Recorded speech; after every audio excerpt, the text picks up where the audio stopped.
Kani kedai ke Batisi TV, bat pidang pet ya ke kubur baman kasni, belawan rashapi da ke rupa, ringkat bat ke Orange Nissan, lom sokpo near Fire Brigade Ground, Shillong.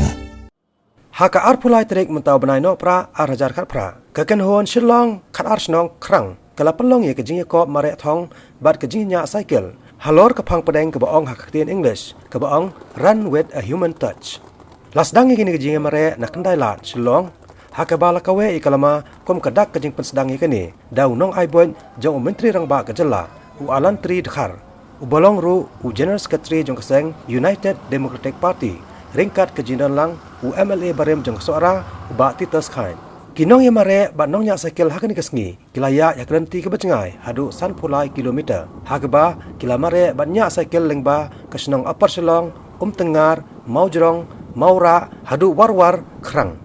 Na baru kibala shimenta haka jiya Mareh kibala la ban pendam hadu bandakot kasan pulai kilometer kiladan khatar ngot baro bakan thop yuba jaral pede karalang hujan SS khongremai kit shooting jovial lalu Julius Marbanyang Chinglen sana Spotland lengkhoi manbha ramsen ba kedreng Marvin Kharkangor ban lang I khongsni.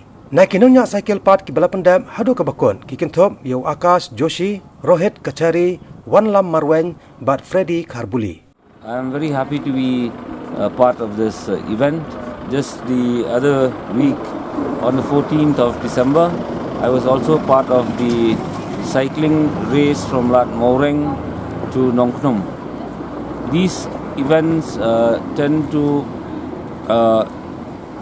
awaken us that health comes from how we use our body physically. Because in this modern world where we sit on our desk and spend time with our laptops, our mobile phones, our computers, they tend to take a toll on the health of our bodies, and such adventure runs are very encouraging for us to utilize our bodies to make us even more healthier. So I am very grateful to the organizers to have invited me to flag off this event. And I wish such events should be more encouraging to the people who will be watching it through the various medias.